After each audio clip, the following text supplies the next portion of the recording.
Hey there, everybody. So we just had an amazing session on how to create work-life balance. Recorded it, so if you actually want a recording of the conversation, then definitely feel free to reach out to me, send me an email or comment below wherever you're watching this, and I'll gladly send you a recording of the content part. We stopped the majority of the conversation part because a lot of personal things were being shared. However, we can definitely share the content of the slides for what we discussed. Now, when we're talking about creating a work-life balance, it's a really big topic because people have different expectations about what work-life balance is. Some people are saying, is it just like a standard answer? Can you just have, if you're just working for 40 hours per week, is that good work-life balance? My response was, maybe it just depends on what you're actually doing for work. What if it's something you absolutely hate? Take it to the extreme. What if it's sex work, or what if it's filtering through garbage or whatever it is, and you just absolutely hate it, and you couldn't even stand doing it for 1 second, then those 40 hours are going to feel like hell. That's not going to be good balance. And then maybe you're doing 10 hours a week, but you absolutely love it. Maybe you're doing 60 hours a week or 80 hours a week, but you love every second of it. Then sure, why wouldn't we say that we're still in work-life balance? What's the matter with that? And so everything which we're looking at in our lives, when we're looking at our work and our life and our family and our social lives and our health and everything, it's all life.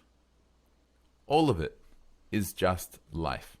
So I want to emphasize that for you, because if this is our life, our work is one part of it. Our health and our exercise and our social groups and going to gym and whatever sports we're doing and other skills and new languages we're learning and all of it, our practicing a musical instrument and writing songs and doing things, writing and journaling and going to yoga and whatever, all of that fits within the circle. All of that fits in what is life. And so when you're looking at work-life balance, it's a misleading term, because by defining work and defining life, then you're automatically saying, well, your career is different to your life. And so therefore, when you're at your career, life stops. And that's not how life works.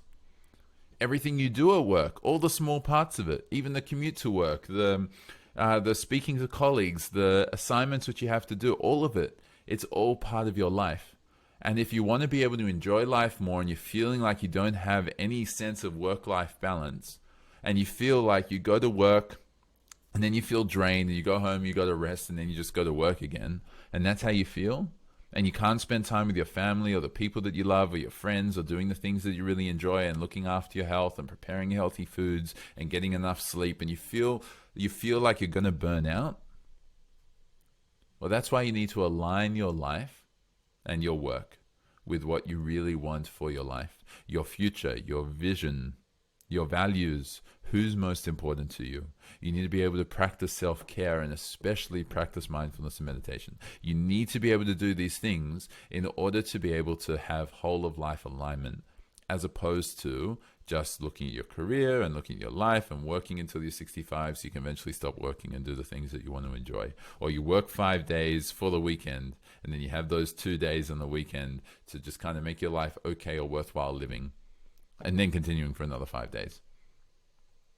So I just really wanted to emphasize that for you. That was the essence of what we're talking about. Our perception of our career defines what our career is and what it means to us.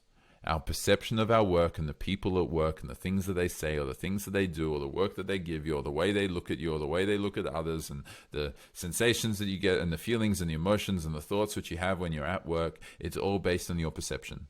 And you can choose to love life with the work and with the job that you've got, or you can choose to love life by finding something completely different. You can choose to love your life by doing something which doesn't even match either of those. Right? You can decide for yourself. But if you want to align your whole of your life with who you want to be, you've got to define who you want to be, what you want your life to look like, how you want to experience life for yourself, and then start taking ownership of how you feel and moving yourself in that direction. Otherwise, you're not going to have balance. Or if you do, it's going to be like tit for tat, whatever. Now, let's say that you're hearing me and you're thinking, okay, this is really cool. This is awesome. We can do all these different things. Yeah, okay, great. I think I can do this, and I want to be part of these types of conversations in the future. Well, firstly, ask us for a recording of the current session and we'll send it to you gladly. As for the next sessions which are coming up in the short term, we happen to have one next week. I apologize. I don't have the graphic here for you, but we have one next week which is going to be focused on building up a really profitable team in your business. It's something which my business partner Tristan will be running. We also have a session next fortnight which is about Is Life Meaningless? How to create meaning in your life. This is in Australian time zone, so that would be April the 20th for those of you in the US and Canada. And Is Life Meaningless? How to create meaning in your life, where we're going to explore what does a life of meaning actually look like and how can you define it and how can you live it. Awesome session. And then my business partner Tristan will also be running a session the week after that. So April 28th for all of you in Asia and Australia and New Zealand.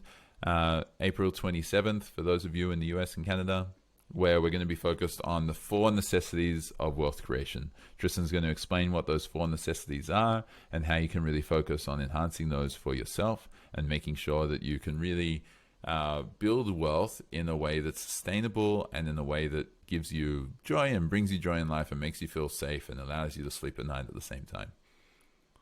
So that's from me for today. I hope I apologize if you weren't able to attend the session, and I'm really grateful that you're able to get a copy of the recording if you just simply message me or comment wherever you see this, and we'll send it to you very gladly.